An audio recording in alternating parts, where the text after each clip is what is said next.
United Urdu news میں آپ تمام کا خیر مقدم ہے۔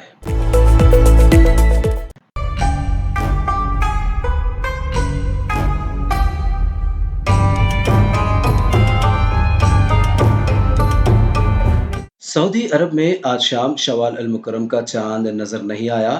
محکمہ فلکیات سعودی عرب نے اعلان کیا ہے کہ شوال المکرم کا چاند نظر نہیں آیا، اس لیے کل یعنی یکم مئی کو رمضان کا 30واں روزہ ہوگا اور 2 مئی پیر کو یکم شوال و عید الفطر ہوگی۔